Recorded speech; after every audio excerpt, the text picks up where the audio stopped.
Okay, we're taking you back to one of the stories on our Watch on the Agenda this morning, and that is the ANC Elective Conference that's currently happening now in KZN. We have been bringing you some accounts on the ground as well as some of the analysis with our analysts that have been on standby to speak to us throughout the course of the morning. But right now, our reporter Samgele Masego joins us live from KZN, where we speak to him. Sam, thank you so much for your time. So has day 2 of the conference officially kicked off?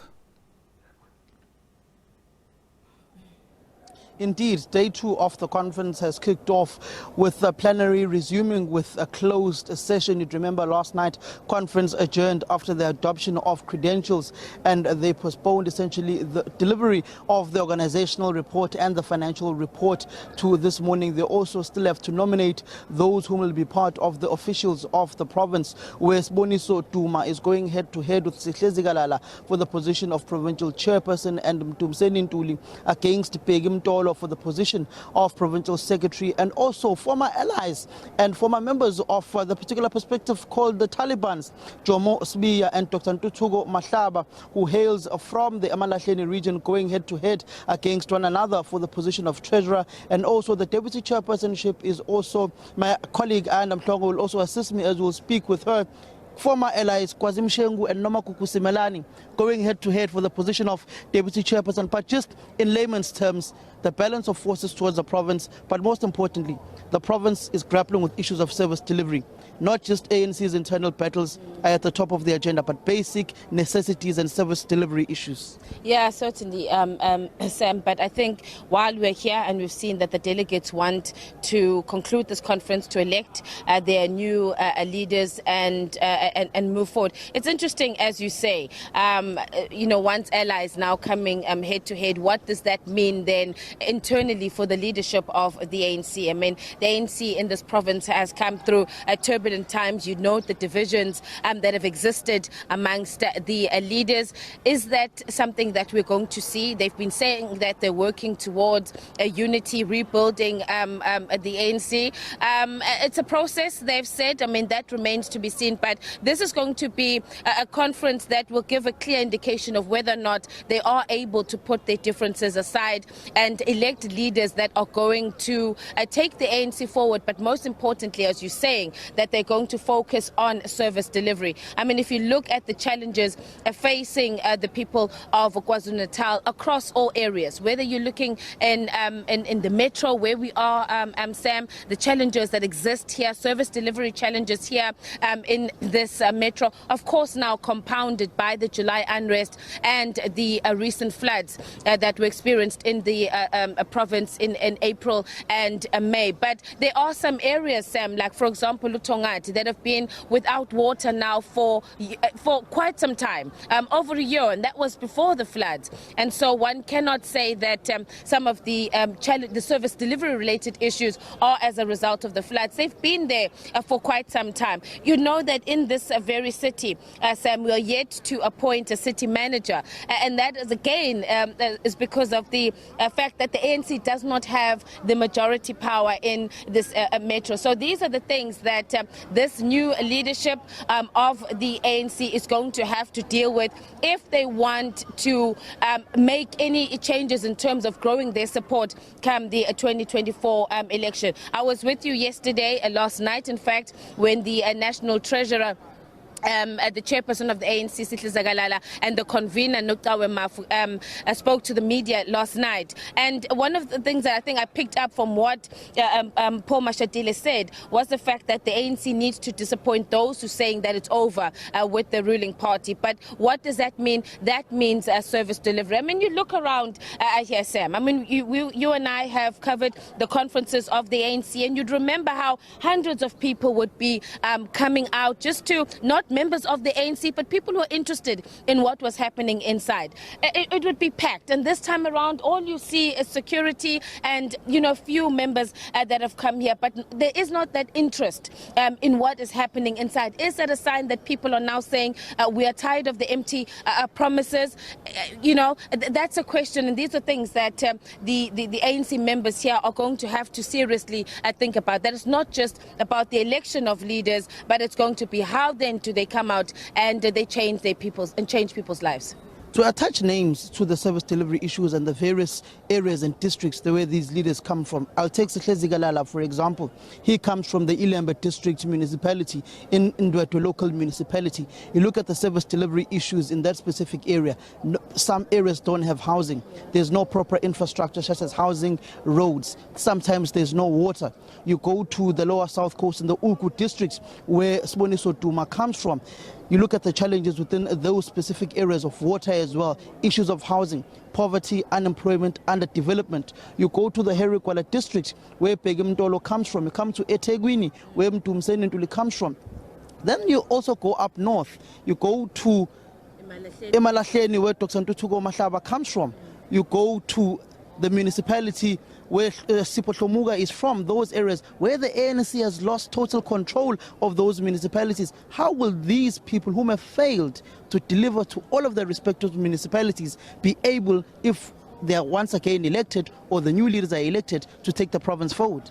Well, I mean, that's an interesting a point that you raised there, Sam. And, you know, our interactions with the branch members here has been very limited because that is something that, and I was saying that the branch members who are here have a huge responsibility. Remember that you are here mandated by your branch to vote. The branch has decided on who they want as their preferred leader. And so these branch members here have a huge responsibility in selecting the leaders that are going to make a difference, that are going to change the current situation, to deliver in municipalities, as you're saying, irregular expenditure, maladministration. These are all the things that the ANC is currently grappling with. And so one wonders what system do the branches use? One wonders how they decide on these leaders. For now, for them, we've been seeing that it really has been a focus on removing one group and putting in another. I mean, we've been hearing from the songs, but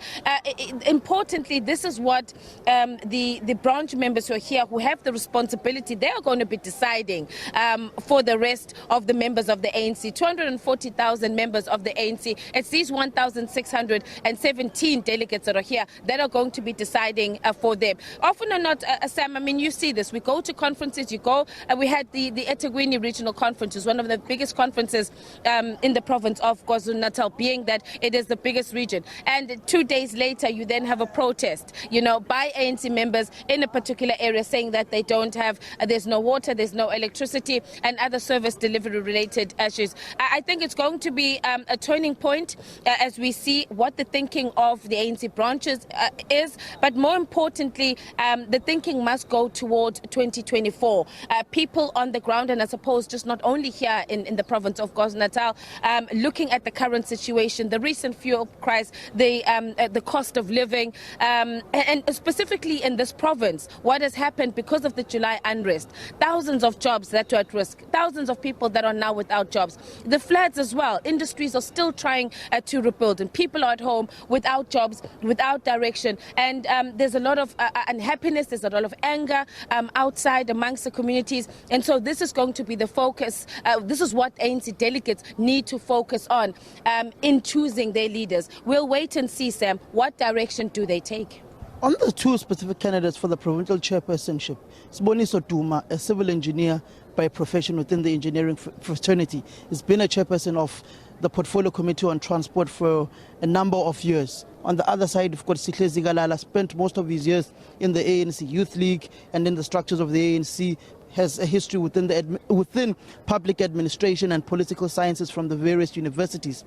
But the main question, when you look at their careers in the Youth League, go back to 2011, Howard College Youth League Conference, where Siboniso Duma was elected as Provincial Secretary, Pegimtolo Deputy Secretary of the Province, Mthandeni Dlungwana was a chairperson. Their relation with other political formations that have been split from the ANC, their relationship with EFF leader Julius Malema, the EFF has made strong inroads within the province. If they were to be elected, mirror them against the Sihlezi Galala administration and Mtumseni Ntuli, how would they fare?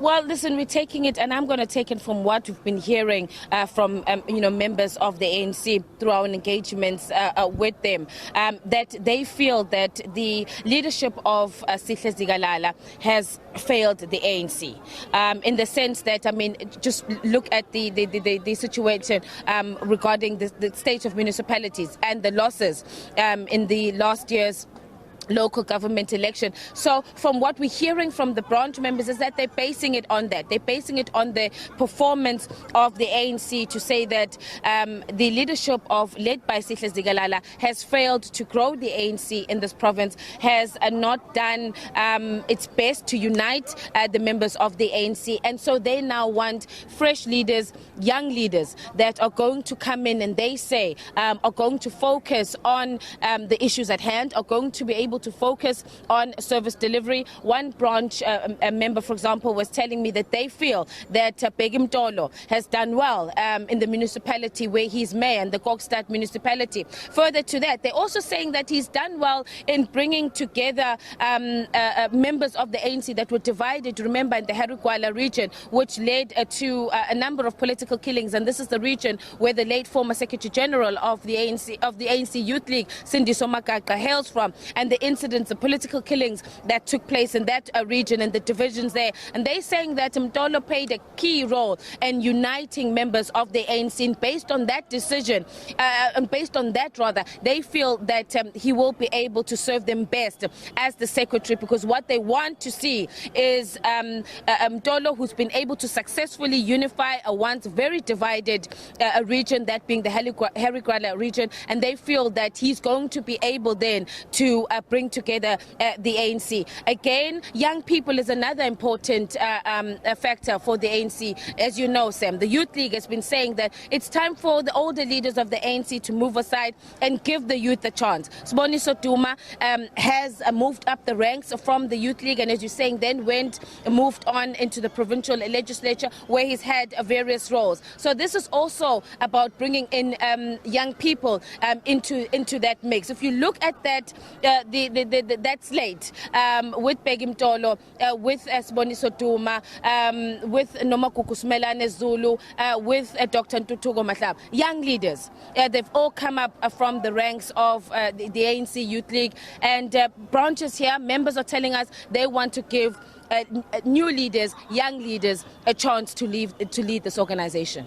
Thank you very much. That is my colleague Ayanda Mhlongo. We'll be bringing you the latest from this conference, where you're seeing a younger generation within the ANC competing against one another, mirroring that conference of 2011. But the most important critical issue is issues of service delivery. Go to the Tugela district municipality, where Super Shlomuga is from. Vast and has a lot of dams, but there's no water to the residents there. You go to the Ugu district municipality, where Siboniso Duma is from.